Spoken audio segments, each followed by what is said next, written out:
Pois bem, pois bem, pois bem. Capítulo 4 desse nosso estudo do livro dos Atos dos Apóstolos, a espiritualidade dos discípulos no caminho, a caminho, em caminho, estamos caminhando na direção de Jesus.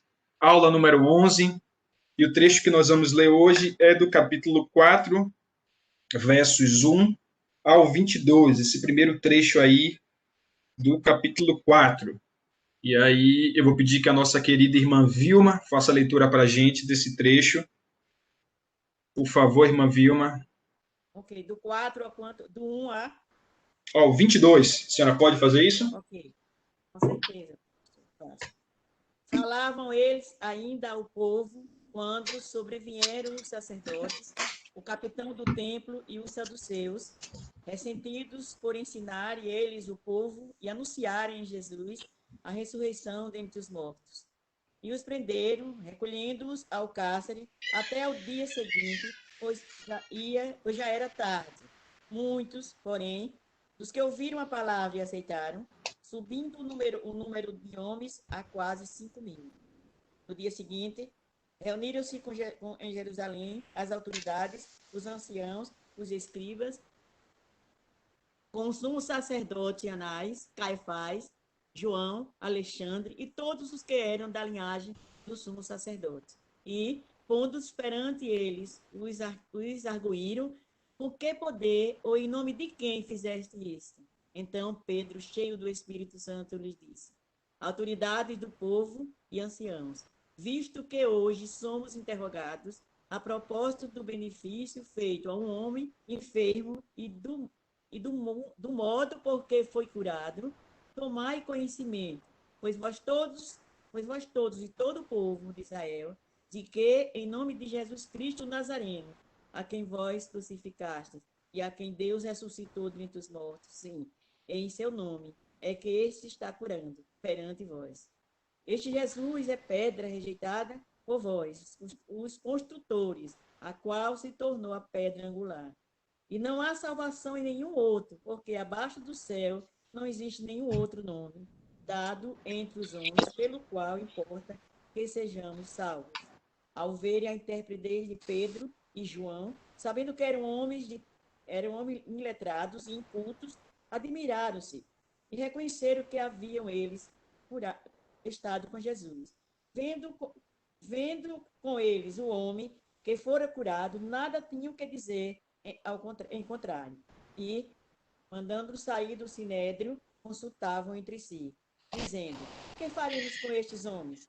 Pois, na verdade, é manifesto a todos os habitantes de Jerusalém que um sinal notório foi feito por eles, e não podemos negar. Mas, para que não haja maior divulgação entre o povo, ameacemos-los para não mais falarem neste nome a quem quer que seja. Chamando-os, ordenaram-lhes que absolutamente não falassem nem ensinassem em nome de Jesus. Mas Pedro e João responderam: julgai se é justo diante de Deus, ouvi-vos antes a vós outros, do que a Deus. Pois nós não podemos deixar de falar das coisas que vimos e ouvimos. Depois, ameaçando-os mais ainda, os soltaram, não tendo achado como os castigar por causa do povo, porque todos glorificavam a Deus pelo que acontecera. Ora, tinha mais de 40 anos aquele a quem se operara essa cura milagrosa. Amém. Amém. Muito obrigado, irmã Vilma. Deus continue te abençoando, minha irmã. Amém. Vamos lá, gente. Um trecho longo. A gente estava lendo trechos menores, mas esse trecho longo, mas que relata uma cena, na verdade, um momento que eu dividi em 5 cenas, que eu acho que a gente pode aproveitar melhor. Esse trecho vai do versículo 1 ao 22, eu dividi da seguinte forma. Primeiro, a reação dos saduceus, que aí aparecem algumas figuras aí que a gente precisa entender. Então, a reação dos saduceus, né? A reação aqui, lembre-se, ao que aconteceu antes, no finalzinho do capítulo 3, que foi a cura de um coxo na entrada do templo. Todo mundo lembra da cena. Os discípulos Pedro e João entrando no templo, antes de entrar, encontrou-se com um homem paralítico. Em nome de Jesus, curou um homem. disso teve um rebuliço, e aí eles pregaram em nome de Jesus, e aí, por causa da pregação, os saduceus dispersaram. Então é importante que a gente entenda duas coisas aqui. Ó. A reação dos saduceus foi por causa da pregação, e a reação do sinédrio foi por causa da cura. Então, tentem me acompanhar aí. Então, primeiro é a reação dos saduceus. Segundo, a questão do sinédrio, que é diferente da reação dos saduceus. Terceiro, a defesa dos apóstolos. Né? Quarto, a decisão do sinédrio. E cinco, a reação dos apóstolos à decisão do sinédrio. Tá bem? Então, dividir assim. Vamos por partes. Então, primeiro, a reação dos saduceus, uma questão político-teológico, que é o versículos 1 ao 4. Apesar da irmã Vilma ter lido todo, lido muito bem, eu vou relendo os trechos que a gente vai estudar para ir sintonizando, tá bom? Então, me acompanhem, por favor.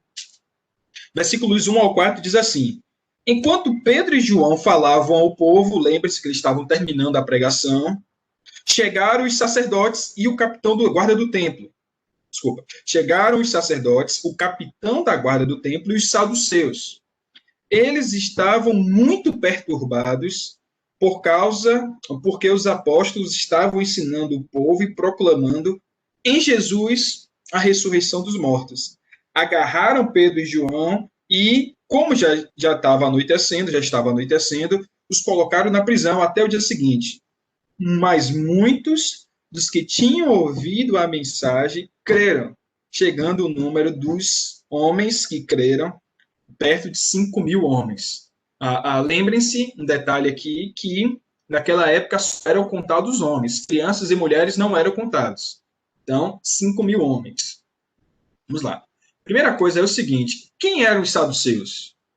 Quem eram os saduceus? A gente ouve muito falar dos sacerdotes, o capitão do templo era aquele que organizava ali. Lembre-se que o fluxo de pessoas no templo, sobretudo nas festas anuais, era enorme, e aí tinha uma guarda do templo. Mas quem eram esses saduceus? Então vamos lá, Priscila pode até nos ajudar aí também, que é estudiosa do tema da questão hebraica, judaica. Então quem eram os saduceus? Grupo religioso presente na Judéia no período do Segundo Templo. Tá? Eles surgiram no movimento do Segundo Templo.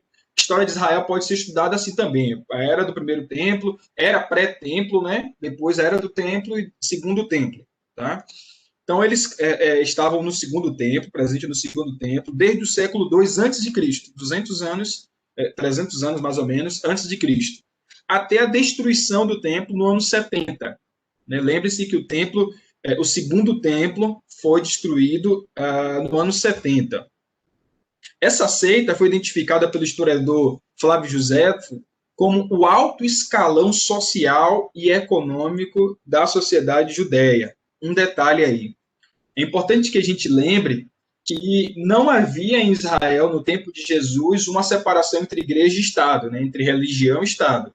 Tá? O poder político e o poder econômico e o poder religioso estão ali muito interligados, né? Se não a mesma coisa, o mesmo grupo, os mesmos grupos.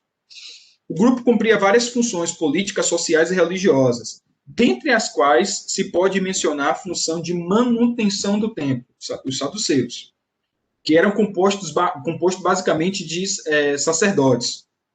Os saduceus são frequentemente comparados com outra seita do período, como outras seitas, na verdade, né? Como os fariseus e os essênios. Os saduceus, eles faziam oposição aos fariseus. Tá? Era uma briga de poder. Os saduceus do lado dos poderosos, dos ricos, da aristocracia, e os fariseus se utilizavam das massas. Né? É por isso que quando Jesus estava e tinha uma massa, né, um grupo de pessoas muito grande, os fariseus sempre estavam ali mais próximos. Já os saduceus aparecem quando Jesus está mais próximo do templo. Quando Jesus está perto do templo, os saduceus estão presentes. Mas quando Jesus está no meio do povão, tá, os fariseus estavam ali monitorando a Jesus. Então, esses eram os saduceus. Algum acréscimo aí, Priscila? Ou alguém mais? Uma Oi, pergunta, gente? pastor Lázaro. Tá me ouvindo? Oi? Agora estou. Tá ok. Eu tive dúvida com o termo seita. Tá. No tempo de Israel, a religião oficial era o judaísmo, certo? Qualquer religião que nascesse dentro de Israel era tratada como seita. O que é seita se não uma religião não reconhecida como oficial? Ou uma vertente dessa religião maior? Por exemplo, o cristianismo no início era tratado como uma seita do judaísmo. Uma espécie de ramificação a partir de uma heresia. Ou uma ramificação dentro dessa religião maior. Não sei se ficou claro. Ok. É porque quando aqui diz que eles estavam nos versículos 1 e 2, a impressão que dá é de que eles estavam todos juntos. Aí por isso que eu perguntei o sentido de seita aí. Mas essa explicação dá para entender que eram apêndices, né?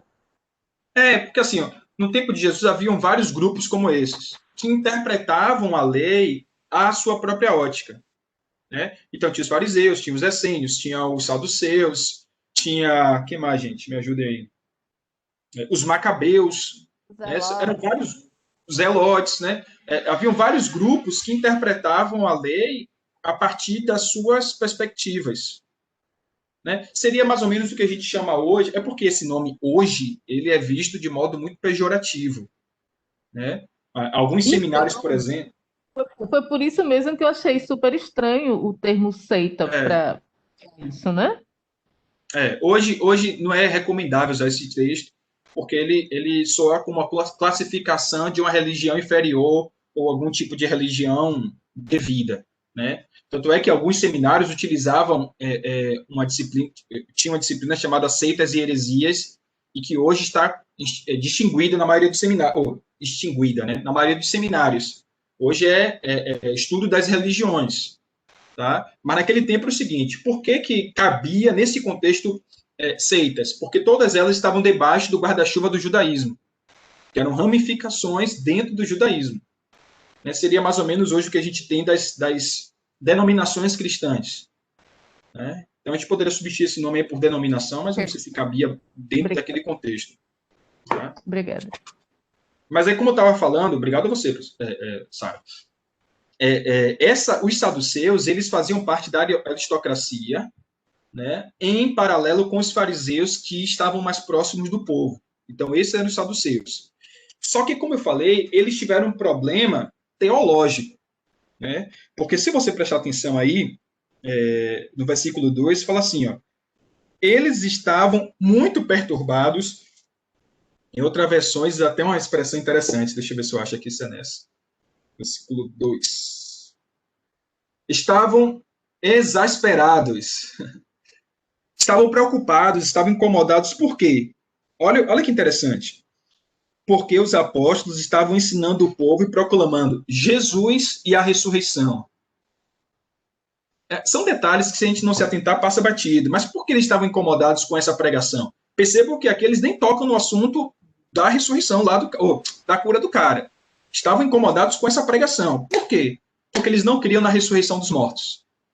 Uma das características da teologia dos saduceus era essa. Aliás, são duas que estão aqui embutidas. Primeiro, eles não criam na ressurreição dos mortos. E a segunda é que eles acreditavam que a era messiânica já tinha começado na Revolução dos Macabeus. Assim, é importante a gente trazer a memória de que todo Israel viveu todos os seus anos na expectativa messiânica. Quando viria o Messias para destruir todo o poder sobre os judeus. E aí, um pouquinho antes desse período aqui, aconteceu um fenômeno muito interessante, uma revolta popular muito interessante no tempo de Jesus, que foi a revolta dos Macabeus, né? Que era um grupo, um exército, como é que eu poderia falar? Clandestino, não sei, rebelde, que se levantou para tentar tirar o poder que estava sobre Israel. E na cabeça de muitos estudiosos do seu tempo, era um dos sinais messiânicos. Por quê? Porque o Messias via, tanto é que Judas pensou que Jesus, há que interprete assim, né? Que Judas traiu Jesus porque ele imaginou que na hora que os exércitos romanos viessem sobre Jesus, Jesus desbanharia a espada e lutaria, porque Jesus era o Messias. E a expectativa messiânica é que seria um rei semelhante a Davi. Quem era Davi, senão um grande guerreiro? Então, havia sobre o Messias essa áurea de que seria um grande guerreiro, com espada desembainhada, que lideraria um exército para destruir os inimigos. Então, os essênios acreditavam que a era messiânica já tinha começado lá com os macabeus. Tá? Então, eles não acreditavam que Jesus era o Messias, tampouco na pregação dos discípulos de Jesus sobre a ressurreição dos mortos. Sobre a ressurreição dos mortos. Tá? Então, percebam que a questão com os saduceus aí é uma questão teológica. Eles estavam incomodados com essa pregação. Essa pregação não é coerente, essa pregação não é verdadeira, e por isso eles acusaram os discípulos de Jesus. Tá? E uma outra característica dos saduceus é que eles eram partidários da ocupação romana, o que causava também uma estranheza com os fariseus. Tanto é que no livro dos Atos a gente vai ver que volta e meia eles se estranham, porque eles faziam parte de uma outra, de perspectivas diferentes. Os saduceus eram favoráveis à ocupação romana. Eles tinham benefícios com isso. E um dos benefícios, na verdade, dois benefícios que a gente pode destacar, era que Roma permitia a adoração no templo, né? Então, Roma não mexia com a religião, e eles eram da religião, então eles, tudo bem, a gente está tranquilo aqui. E a outra, a paz romana. Então, Roma promovia aquela paz, era uma paz falsa, é verdade, mas tinha aquela paz e os saduceus gostavam daquilo, eram beneficiados com aquilo, então eles eram favoráveis à dominação romana. Então, isso também causou alguns desconfortos. Mas aí tem um detalhe interessante nesse primeiro trecho, que é o finalzinho, que se a gente for observando como é que Lucas organiza esse texto, e são detalhes interessantes, é que no começo eram os 12, depois tinha os 40, depois na pregação de Pedro 3.000, e agora chegamos a um alcance de 5.000. O que Lucas está mostrando para a gente aí? Que o evangelho está crescendo, mesmo debaixo de perseguição, mesmo debaixo de oposição, mesmo, ou melhor, sem a necessidade de cooptação do poder. O evangelho não precisa do poder de nenhum político, do poder político, da força de um exército para se estabelecer. E a prova é essa aí. Até o capítulo 2, 3.000 almas tinham se convertido. E agora, versículo 4 termina dizendo que muitos dos que tinham ouvido a mensagem, que mensagem? A pregação de Pedro lá no templo, por conta da cura do paralítico, creram, chegando o número dos homens que creram perto de 5.000. Percebam que o evangelho está se estabelecendo. Perceba que aquela seita do caminho está crescendo. Mais pessoas estão aderindo, mais pessoas estão chegando. Alguém quer fazer alguma observação aí? Você que Pastor. Quem é? Darlington.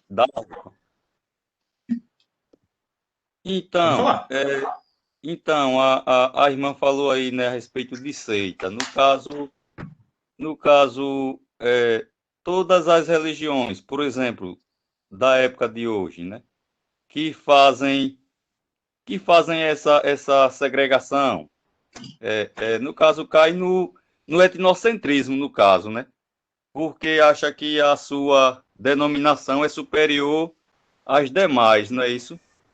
Exato. É por isso que esse nome não é mais bem aplicado hoje.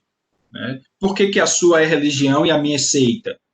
Então não cabe hoje. Ainda que a gente... Porque assim, gente, é um tema muito importante, né? Eu vou fazer uma pausa para falar sobre isso. Sobre tolerância religiosa. A gente tem que tomar muito cuidado com isso. As pessoas não são obrigadas a concordarem com a gente. Nem a gente com elas. Mas todos nós somos obrigados a respeitar os outros. Então, há algumas nomenclaturas que no nosso meio era ou não sei, pelo menos na nossa igreja não ouço muito, mas que é muito comum, é a gente se referir às outras religiões, sobretudo as religiões de matriz africana, com um ar de preconceito, de forma pejorativa, é mãe de chiqueiro, é pai de chiqueiro. Gente, isso não cabe, isso é desrespeito. Isso é falta de respeito. Né? É importante que a gente respeite os outros, ainda que a gente não concorde. A gente entende que a gente tem percepções diferentes, mas olhar com esse ar de superioridade não tem nada a ver com o evangelho de Jesus.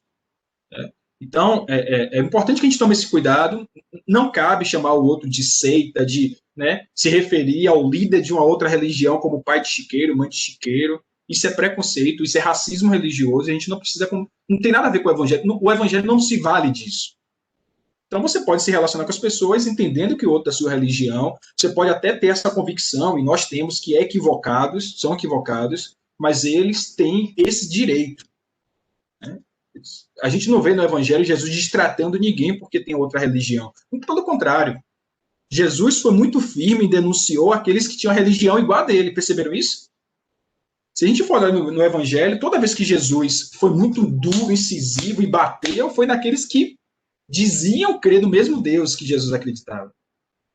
Então, Jesus não falava da religião dos outros. Jesus falava dele mesmo. Porque, gente, Jesus era judeu. Ele ia no templo, ele lia a Torá, né? Ele fazia a prática religiosa dos judeus. Então, Jesus era judeu. E Jesus não falava mal da religião do outro, ele falava mal da sua religião. Então, não cabe, não tem nada a ver com o evangelho, intolerância religiosa. Tá? Essa ideia de que a gente está em briga, em guerra, não é bem isso que Jesus nos ensina. Tá? A gente está em guerra contra o maligno, não contra as pessoas. Então, as pessoas têm o direito de participar da sua religião, têm o direito o respeito por seu culto. Tá? Esse negócio de invadir terreiro de candomblé, de perseguir mãe de santo, não tem nada a ver com o evangelho de Jesus. Assim como nós não gostaríamos que ninguém entrasse lá no nosso culto, com a nossa igreja aberta, para fazer arruaça lá dentro, a gente também não deve gostar que isso aconteça com outras pessoas também. Bom, eu acho que isso é muito óbvio, mas é importante relembrar. Tá bom? Então, seita coube nesse período, mas não cabe mais hoje. Diga, irmã Vilma. Você falando aí, eu lembrei até, você lembra em Jairo, quando Jairo até então falava muito mal de Jesus lá no Sinédrio, tudo, na sinagoga, em todo canto. Mas aí a filha dele, muito doente, ele relutou muito para que Jesus fosse vê-la. E quando Jesus curou, e ele ficou assim, muito assim, entusiasmado e admirado, e ele falou assim: o que é que eu posso fazer para o Senhor? Aí Jesus disse o quê? Pratique aquilo que você prega. O que você prega lá na sinagoga, eu entendi assim, a palavra, esse ensinamento, então você pratique. Então, ele, em momento algum, não sei se você lembra que há um tempo atrás, a Assembleia de Deus era extremamente, como é que eu digo, rigorosa. Só não aceitava outras religiões. Só era a religião deles, eram verdadeiras. Inclusive, outros irmãos, ou o batista, o presbiteriano, ou o quadrangular, não iam à igreja.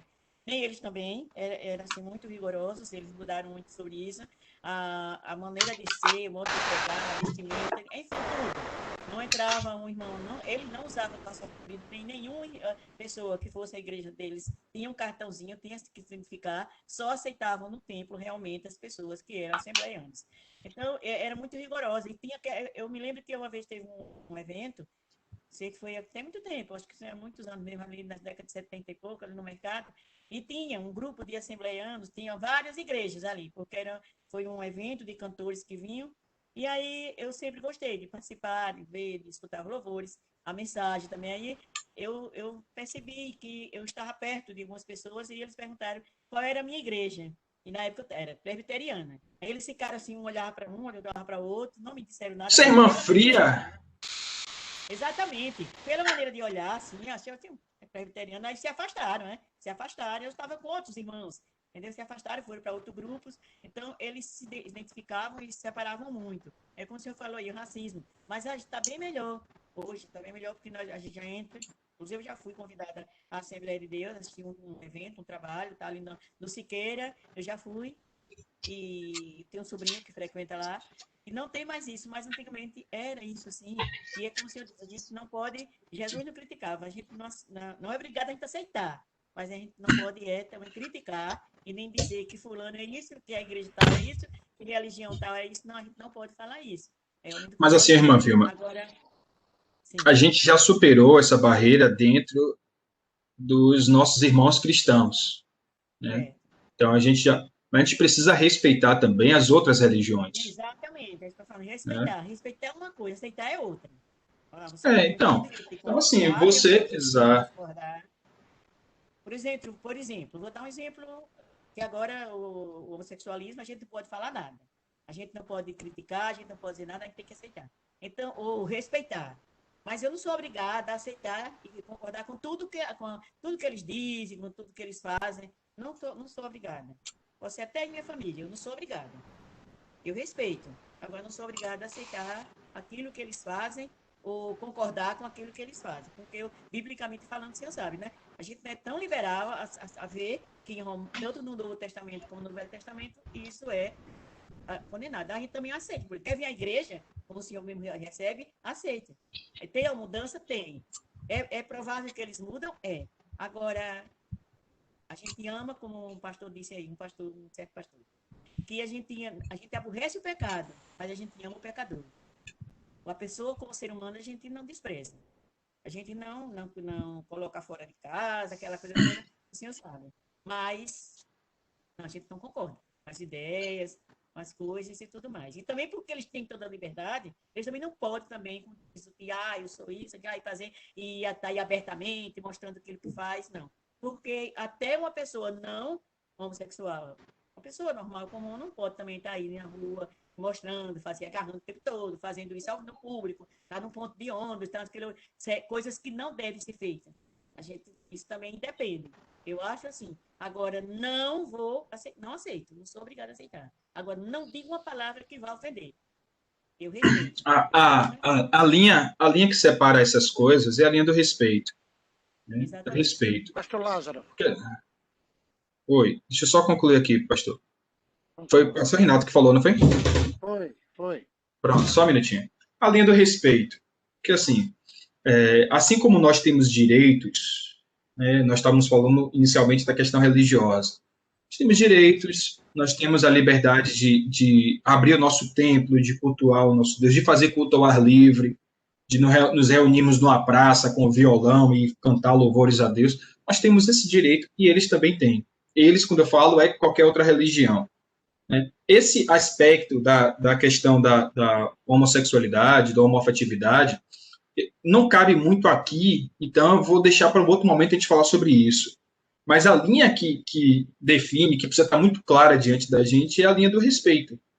Né? Assim como nós gostamos de ser respeitados, gostamos e precisamos disso, outras pessoas também precisam, e nós, como cristãos, precisamos ser promotores da liberdade.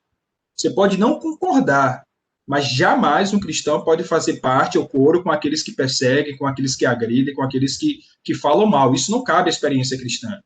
Você pode não concordar, mas jamais jogar pedra em quem quer que seja. Pastor Renato. Pastor, talvez uma palavra dá para entender melhor. O significado original da palavra seita significa seguidor. Então, quem são da seita do cristianismo? Aqueles que seguem o ensinamento cristão. Quem é da seita dos fariseus? Aquele que seguem e creem os ensinamentos fariseus, saduceus, helenistas e tantos outros grupos. Então, nesse sentido, todos nós somos uma seita, porque a palavra original aponta para o fato de seguidores.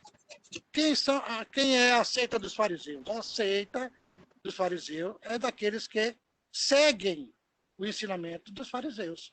Então, nesse sentido. Agora, com o passar do tempo, a palavra seita, como até já foi comentado por você aí, ela foi tomando outros sentidos, né? Então, é um sentido mais negativo. A seita é ruim, não presta, é do diabo, ou coisa parecida desse jeito. Mas a palavra seita aponta apenas para o fato de ser um grupo de seguidores daquele ramo teológico. Só isso.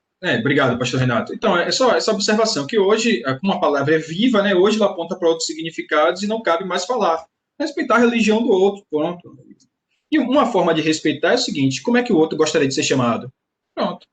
Não tem dúvida, pergunta. Como é que você gostaria de ser chamado?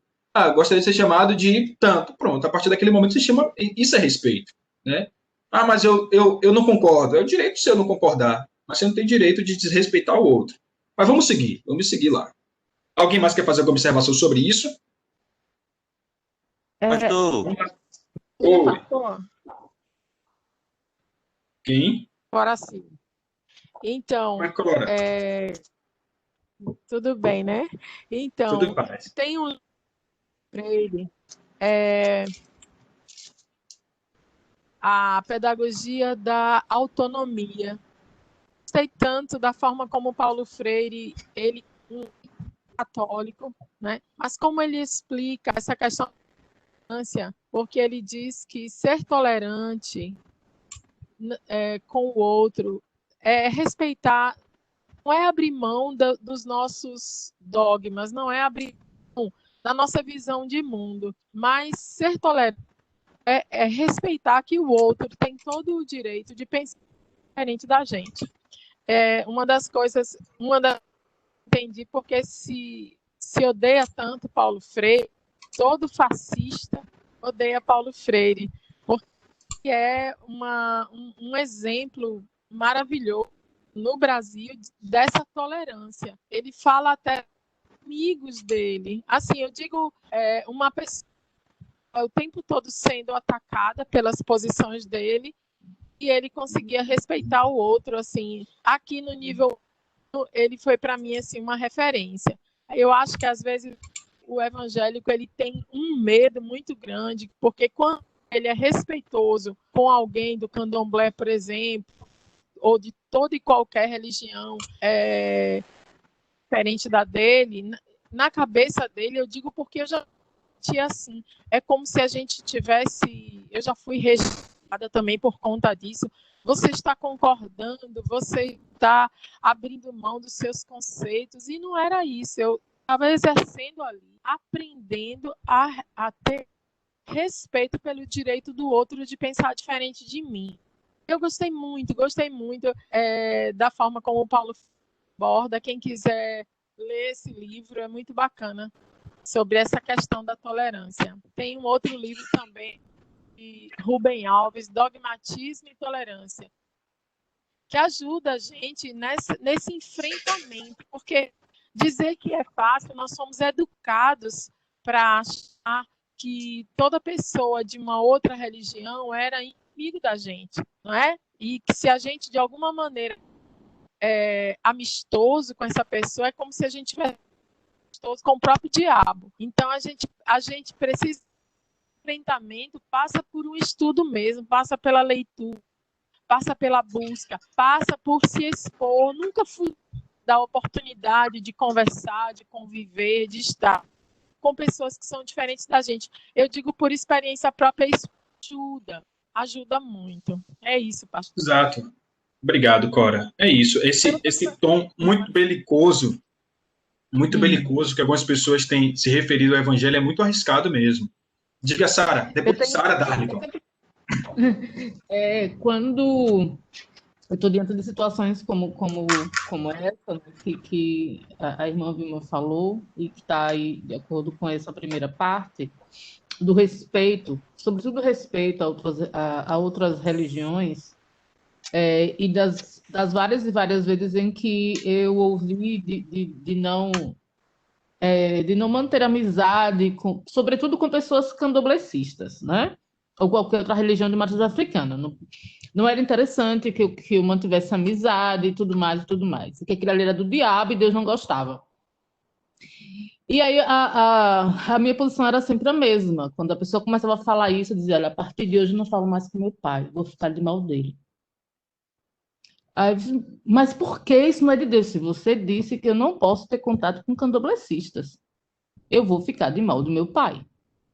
Vou rejeitar minha avó, vou rejeitar todos os parentes do meu pai, porque todos eles são do candomblé. Então, a partir de hoje, não falo mais com meu pai. Não é isso que você está dizendo? Que eu não posso ter contato com esse tipo de pessoa? E aí a gente percebe o quanto nós somos extremamente preconceituosos, muito, muito preconceituosos. Muito, mas muito mesmo. A gente não tem noção do quanto nós somos bélicos, nós somos preconceituosos, nós somos desrespeitosos e tudo mais.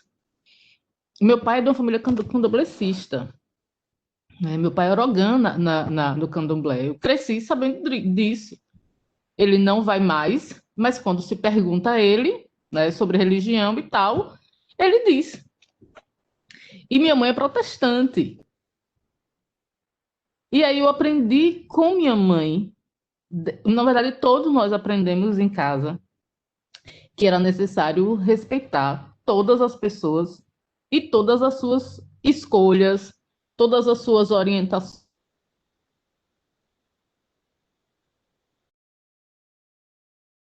Sara, seu microfone deu uma parada aí. Você falou, a gente ouviu até orientações, depois parou. Pronto. E se Voltou. era para odiar, nós teríamos de odiar os de casa. Não é para odiar? Começa a odiar os de casa. Então não fazia sentido, não faz sentido isso daí. Mas infelizmente nós odiamos os de casa, né? Porque imagine, quando a gente fala sobre quando a gente se cala, na verdade, quando um terreiro é invadido, quando uma criança ela recebe pedradas na rua porque está com as vestimentas de algum santo e tal. E, e se fosse sua filha, se fosse sua prima, se fosse sua sobrinha, você gostaria de ela estar na rua e receber pedradas? É assim, eu não consigo entender como parte de nós, não parte no sentido de ser metade, mas parte no sentido de a gente entrar aí como agentes da ação, como é que nós conseguimos aceitar tanto ódio? Isso Sara, é contraditório, cara, com a mensagem do Evangelho. Diga, Cora.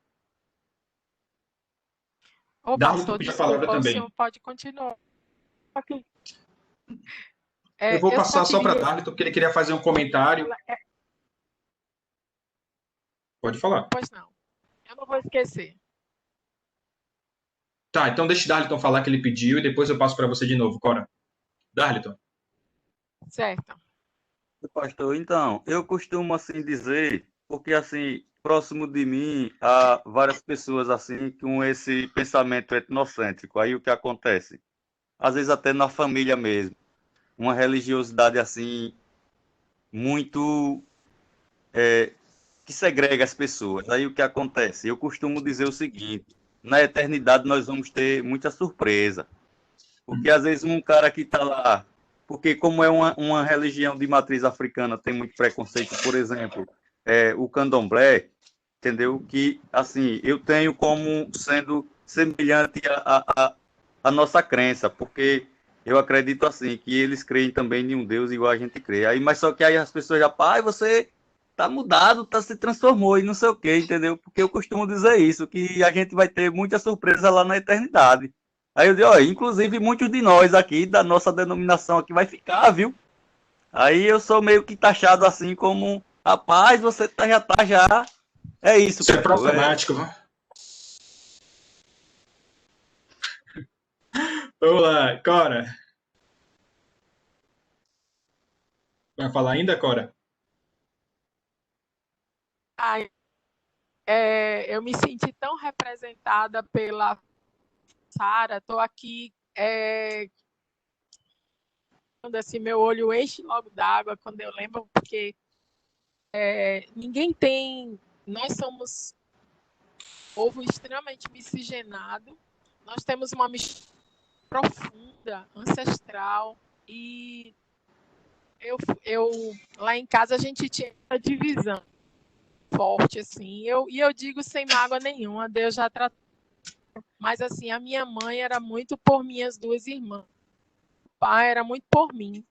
E o meu pai era a pessoa que praticava o candomblé, ele ia às escondidas de mamãe, ele nos levou ao terreiro escondido, ele tinha incenso na casa anualmente.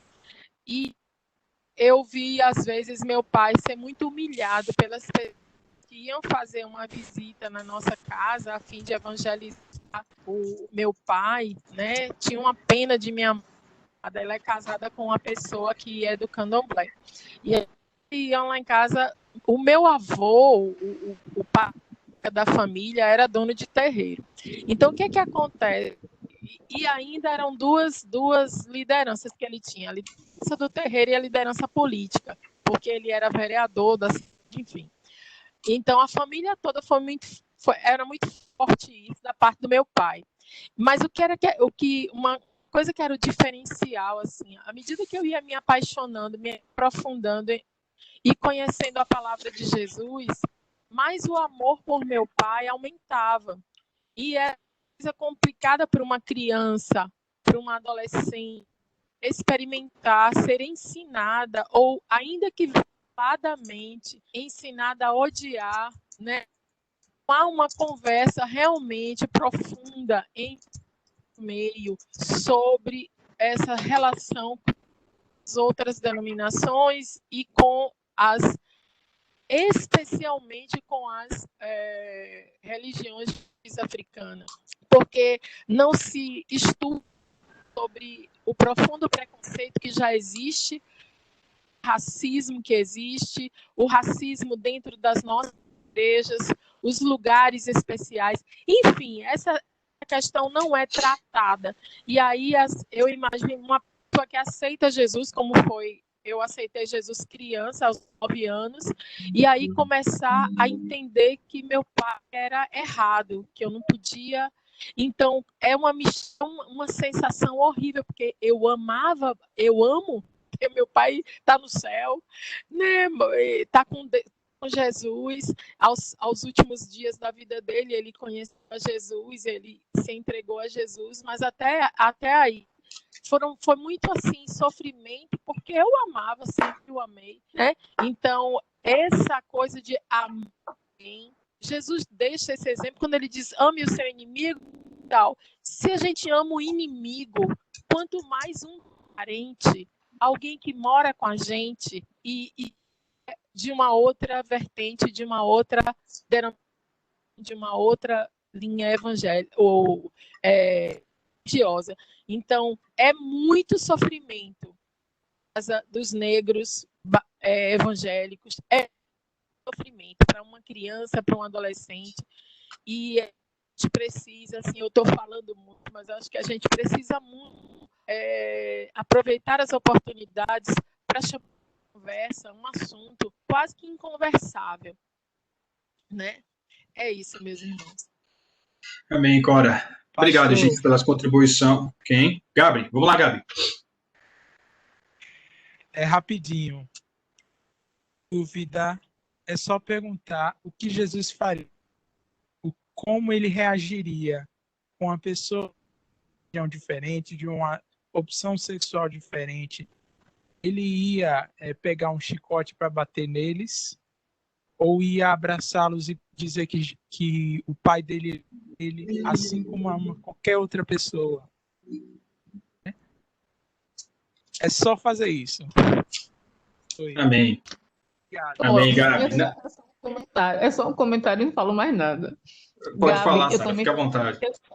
Gabi, eu concordo plenamente com você, plenamente mesmo. Mas eu confesso também que eu já tenho medo de fazer essa pergunta a alguns cristãos. Eu assisti a um vídeo de um pastor presbiteriano, porque eu tenho imenso amor,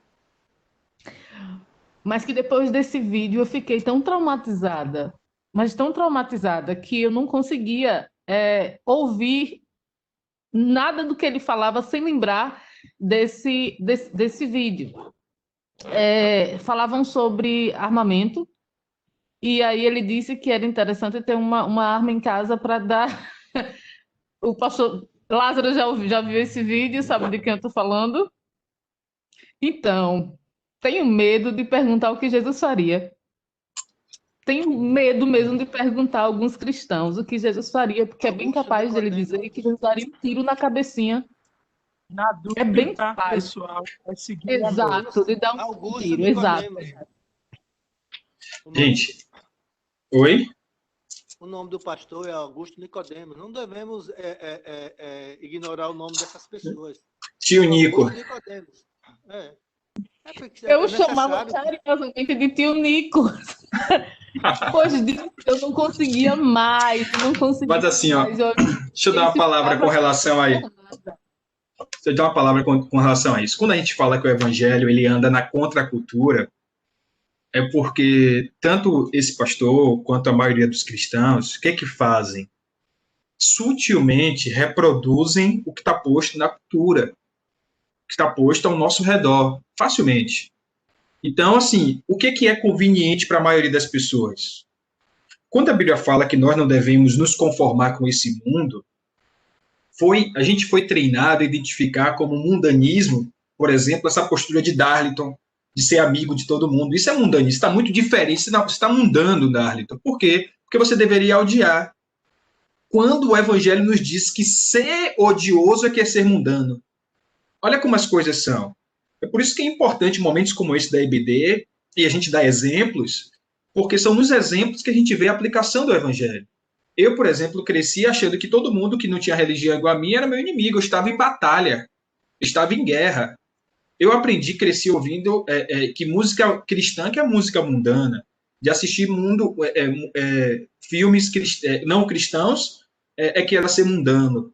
Quanto ser mundano, gente, né, é você tomar forma. O que Paulo está querendo dizer lá em Romanos capítulo 12, verso 2? Não vos conformeis com esse mundo. Um exemplo mais claro e mais simples disso é o da água em uma garrafa. A água se conforma com a garrafa. Por quê? Porque ela toma as formas da garrafa. Ela tem a garrafa como referência. O Evangelho nos convida a não nos conformar com esse mundo. Ou seja, o mundo estabelece princípios muito claros, né? Egoísmo, materialismo, consumismo, ódio, violência, dar tiro na cabecinha. Tudo isso é que está posto aí, só que o Evangelho não nos autoriza a fazer isso. O Evangelho, quando as pessoas pegaram a oportunidade de apedrejar alguém que era diferente, alguém que era de outra experiência, Jesus falou, não, aqui não tem pedra. E talvez um exemplo muito nítido, mais precisamente sobre isso, é quando Pedro corta a orelha de Malco, lembra na crucificação? Olha a radicalidade do Evangelho. Jesus estava ali com a infantaria, sendo preso por infantaria. Pedro se levanta para defender a Jesus, ou seja, Pedro está sendo legal, está defendendo a Jesus, mas defendendo Jesus por um caminho equivocado. Então, essa tentativa de que não estou defendendo o Evangelho com espada na mão, ninguém defende o Evangelho. A repreensão de Jesus com Pedro foi: Pedro, você não sabe de que espírito você é. Né? Não é por aí. Ou então, quando os discípulos pedem para cair fogo do céu e consumir os inimigos, eles falam: não, você não sabe. O Filho do Homem não veio para destruir os homens. O Filho do Homem veio para salvar. Então, preste atenção nisso aqui, para a gente sintetizar essa fala aí. Qualquer postura cristã que seja movida pelo ódio é uma postura anticristo. Anticristo. Se eu estou defendendo o Evangelho com faca na mão, com espada na mão, você não está defendendo o Evangelho. Você está, no máximo, defendendo a sua igreja, a sua seita nesse sentido mesmo, a sua perspectiva. Porque o Evangelho de Jesus não se defende com espada. Jesus nunca precisou da força de um exército, de tons belicosos, de odiar ninguém para proclamar o Evangelho. Porque o Evangelho é o Evangelho do amor. E o amor é o extremo oposto de qualquer ódio. Ok, gente? Em outro momento a gente pode parar para discutir exclusivamente isso. Mas a gente vai seguir o barco agora, e eu acho que agora foi uma boa síntese, né? O Evangelho é anti-ódio. Onde tem ódio, não há Evangelho. Seja no coração do mais puro dos santos e mais imaculado dos nossos pastores. Se há ódio, não há Evangelho. Vou seguir. Vou tentar seguir. Vamos lá. Segunda parte. Então, falamos dos saduceus aí, dos desafios das relações com outras religiões. E agora nós vamos para a segunda parte, que é o trecho que vai do versículo 5 ao 7. Alguém pode ler para a gente aí? Por favor. No dia seguinte, as autoridades, os líderes religiosos e os mestres da lei reuniram-se em Jerusalém. Estavam ali Anás, o sumo sacerdote, bem como Caifás, João, Alexandre e todos que eram da família do sumo sacerdote. Mandaram trazer Pedro e João diante deles e começaram a interrogá-los. Com que poder ou em nome de quem vocês fizeram isso? Pois bem. O que está posto aí? Obrigado, Neto. O que está posto aí? O poder versus a autoridade. Tá? Como eu falei logo no início, tem 3 poderes aí que estão convergidos, né, sintetizados ou cooptados por esse mesmo grupo, que é o poder econômico, né? Eles eram donos de terra, eles eram donos de grandes porções de terra, os saduceus, por exemplo, porque naquela prática de doar ao templo, muitos se enriqueciam mesmo. Então, poder econômico, poder político, porque eles eram muito bem articulados, e o poder religioso. Então, todos esses poderes estavam postos ali nessa cena. Tá? E aí surge esse instrumento aí do poder, que é o sinédrio. O que era o sinédrio? Vai chegar uma figura aqui bem interessante que fala para a gente o que é o sinédrio. Então, o sinédrio era composto de 70 membros, 71, na verdade. Entre eles, havia sacerdotes, os anciãos, que eram os líderes de clãs, e os escribas. Os escribas eram os que copiavam a lei, né, que transcreviam. Lembre-se que a gente não tinha imprensa, né? Você querendo a Bíblia não pedia para tirar uma xerox ali na esquina, tinha que ter o trabalho dos escribas, e eles faziam parte desse poder. Oi?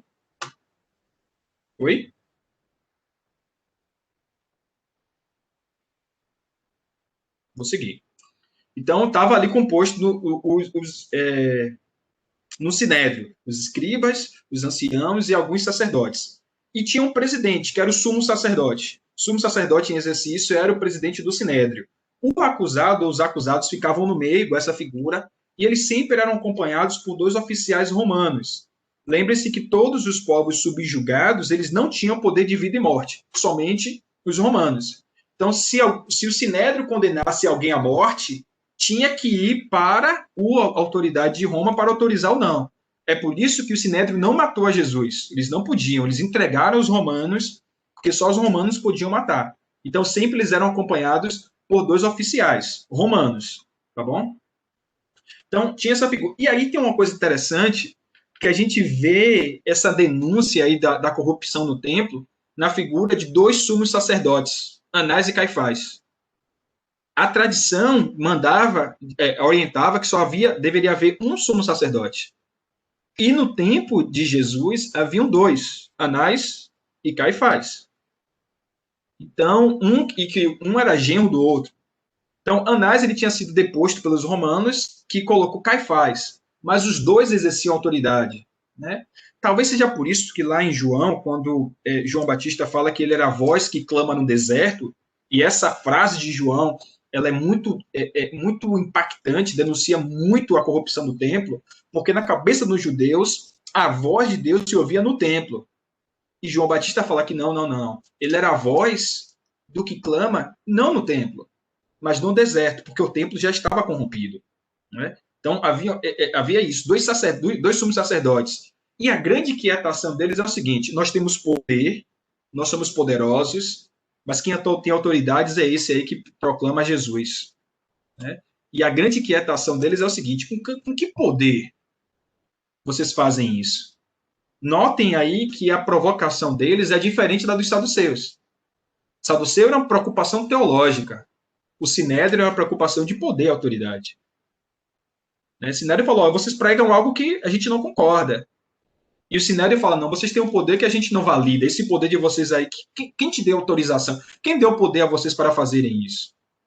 Então, olha como a religião se impõe. Né? O que é a experiência religiosa? É uma experiência de poder.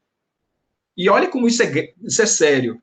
É tão poderoso que pode convencer alguém a odiar o seu próprio pai. Olha que poder a religião tem. Né? Ou o poder de alguém vender uma casa para dar o dinheiro na igreja. Esse poder se manifesta de várias formas. Enquanto Jesus nos convida a caminhar para outra perspectiva. A religião de Jesus, o poder da religião de Jesus não se manifesta pela força de uma espada ou pelo tráfico de influência, mas sim pela nossa capacidade de amar. João 13:35 diz: verdadeiramente conhecereis que sois meus discípulos se amardes uns aos outros. O poder do evangelho é o poder do amor. Vamos lá. Então, como eu falei, enquanto a preocupação dos saduceus era uma preocupação teológica, a do sinédrio era uma preocupação de poder. Vou seguir. Alguém quer fazer algum comentário, gente? Não, né? E aí vem algo que eu vou retomar o que foi começado lá, eu não falei lá para falar aqui, que é essa frase aí, nenhum outro há salvação, versículos 8 e 12. Então, Pedro, em resposta a essa inquietação do Sinédrio, então Pedro, cheio do Espírito Santo, lhe disse: autoridades, líderes do povo, visto que hoje somos chamados para prestar contas de um ato de bondade em favor de um aleijado, e olha que absurdo a religião, 40 anos o cara ali caído na beira do caminho, os caras não estavam preocupados com o cara caído. Estava preocupado com o poder da cura, não com a cura em si. A cura em si já falaria por si mesma, né? Mas os caras não estavam preocupados com isso. Então, de um aleijado sendo interrogados acerca de como ele foi curado, saibam os senhores e todo o povo de Israel que por meio do nome de Jesus Cristo, o Nazareno, a quem os senhores crucificaram, mas a quem Deus ressuscitou dos mortos, esse homem está aí curado diante dos senhores.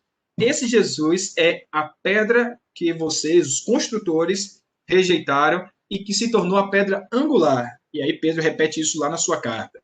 Não há salvação em nenhum outro, pois debaixo dos céus não há nenhum outro nome dado aos homens pelo qual devamos ser salvos. Um detalhe aí que eu não coloquei no slide, mas que é importante lembrar, esse jogo de palavras aí do versículo 12, finalzinho, quando Pedro fala que nenhum outro nome há salvação.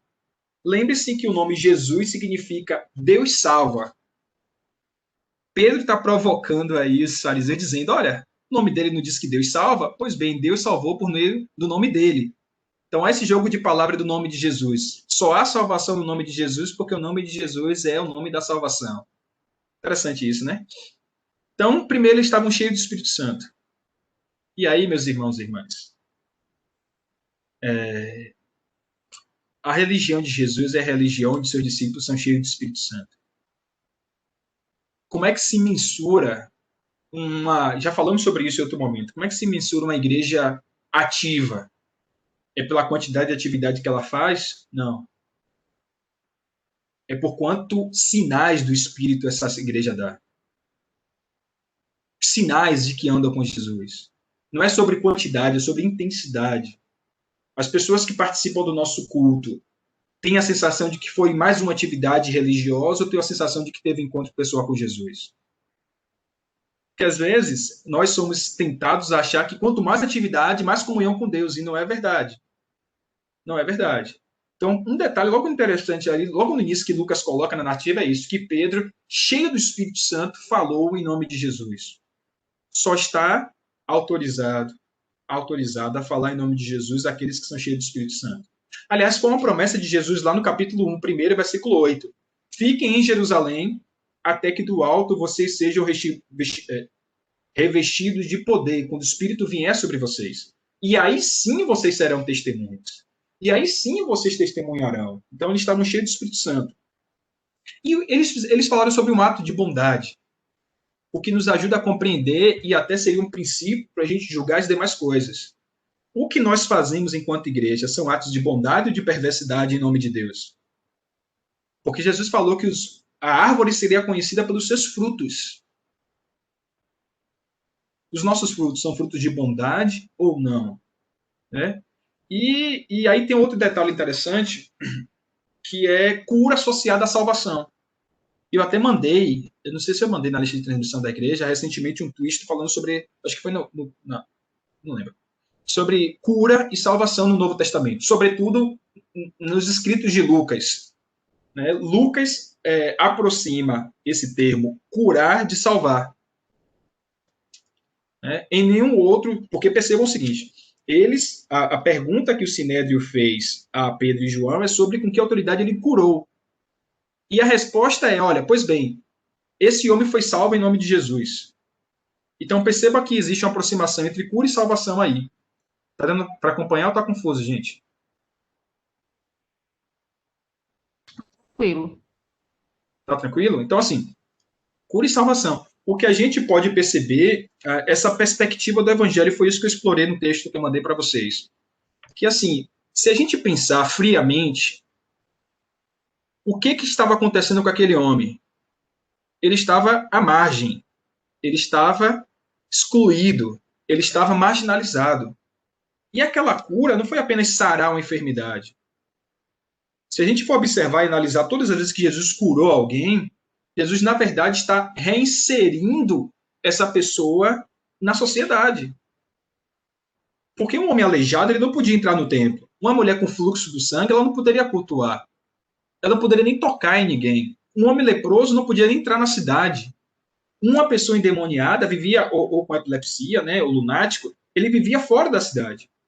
E quando essas pessoas são curadas, obviamente eles tiveram os seus corpos regenerados, mas eles também tiveram, como o caso do Gadareno, condição de voltar para casa.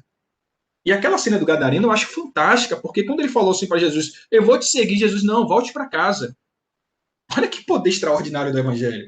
O cara voltou para casa. Quantos anos aquele cara deve estar fora de casa, gente? Né? A dor de uma mãe que não tem mais meu filho. Meu filho está onde? Meu filho está por aí, nem sei por onde meu filho anda. E esse filho encontrou-se com Jesus e voltou para casa são e salvo. Então, perceba, a gente quando fala em salvação, a gente só pensa em um projeto pós-morte.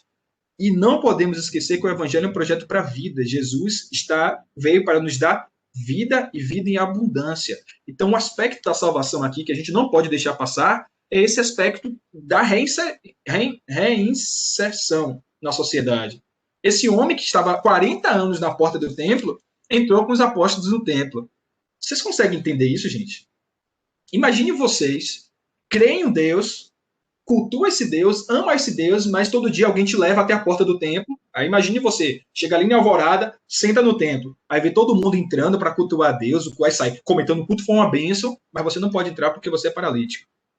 Aí você encontrou-se com Jesus e Jesus colocou você lá dentro. Vocês conseguem entender o quão maravilhoso é isso? Então, a gente não pode resumir, e assim, quando eu falo resumir, parece que é sem importância, não é sem importância. É lógico que Jesus veio nos salvar, nos dar salvação eterna, nós vamos morar no céu com ele, nós não vamos para o inferno, aleluia, glória a Deus. Amém, eu creio nisso, tá, gente? Ok? Mas a salvação não é só isso. Vou dar alguns exemplos de salvação aqui. A salvação de você ter uma inimizade com o seu irmão sanguíneo, Jesus vai lá e te ajuda a se reconciliar com o seu irmão. Isso não é salvação? A salvação de um pai que não consegue estabelecer relação com o filho. E aí esse filho se converte e passa a ter uma relação maravilhosa com seu pai. Isso não é salvação? Salvação de você encontrar-se com Jesus, Jesus mudar a sua vida, você era um viciado, vivia na sarjeta, e encontra-se com Jesus, Jesus te liberta de todos os vícios. Isso não é salvação? Então, quando o evangelho apresenta a salvação começa aqui e agora. Nós estamos só do lado de cá dos céus, mas se estamos com Jesus, já estamos nos céus com ele, aqui e agora.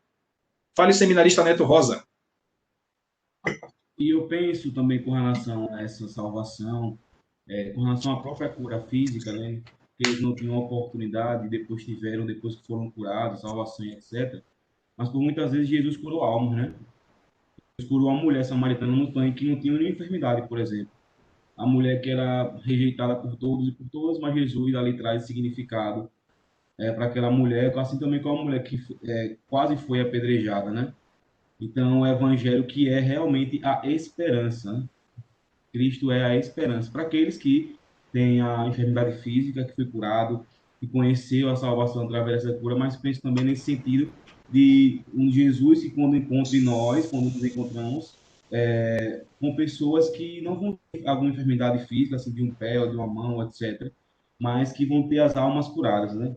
Ter uma vida restaurada através do encontro de Jesus. Eu me lembro desses dois momentos, da mulher do tanque, em João capítulo 4, e a mulher pega em adultério, né, também, com o homem.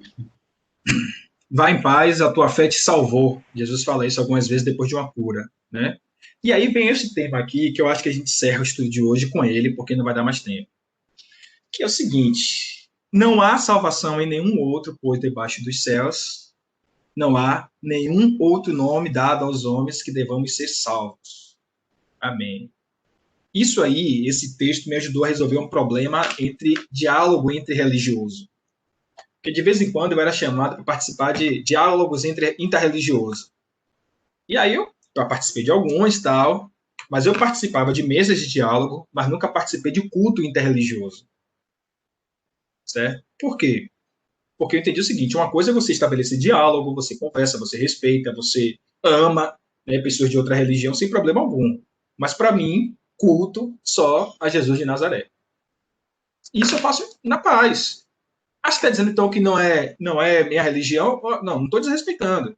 Estou falando que eu tenho outros princípios, outros valores. Você tem todo o direito, eu defendo o direito de você cultuar, de você se vestir como você achar mais adequado no seu culto, de você bater o seu tambor, de você montar sua mesa branca, de você acender vela, é o direito que você tem.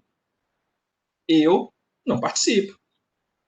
Dialogar, dialogo, amar, eu amo, respeitar, respeito, defendo, inclusive, mas na minha experiência de fé, não há salvação em nenhum outro, pois debaixo dos céus, não há nenhum nome que devamos ser salvo, a não ser o nome de Jesus de Nazaré. Para mim, só há salvação em Jesus de Nazaré. Isso é definitivo para mim. Então, você pode ter sua experiência, sim. Eu só não acredito que todos os caminhos levam a Deus. O único caminho, a única verdade e a única vida que para mim faz sentido é a vida em Jesus de Nazaré. E ele é suficiente para mim. Então, eu acho que é um bom caminho para a gente responder essas questões. Todo mundo tem a sua experiência? Sim. Né? E assim, gente, perceba que não é na religião batista, não é na tradição cristã, não é na cristandade, é em Jesus de Nazaré. Só há salvação em Jesus de Nazaré. E digo mais, espero que nunca aconteça, mas se um dia a religião cristã batista não me servir para me aproximar a Jesus de Nazaré, ela pode ser colocada no mesmo lixo, lixo, desculpa a forma pejorativa, né? Mas pode ser rejeitada como qualquer outra religião. É apenas uma religião. Se ela não me apontar para Jesus de Nazaré, se ela não me aproximar de Jesus de Nazaré, ela desce ao status de religião como qualquer outra. Porque não é religião que salva. O único nome dado aos homens pelo qual importa que sejamos salvos é o nome de Jesus, o Nazareno. Amém, gente? Amém ou não amém? Amém. Amém. Amém. Glória. Amém. Gente boa, já são 12 e um pouquinho, estou sem relógio aqui, deixa eu ver aqui. 12h10. Nós vamos fazer uma pausa nesse estudo e retomamos no próximo domingo. Eu tinha certeza que a gente ia terminar hoje, gente. Mas Deus é bom. Então, semana que vem a gente continua. Os 2 próximos tópicos aí, nós separamos. Deixa eu ver. São 2, 3. Pronto. Os 2 últimos a gente termina semana que vem, para a gente não fazer nada corrido. Então, que Deus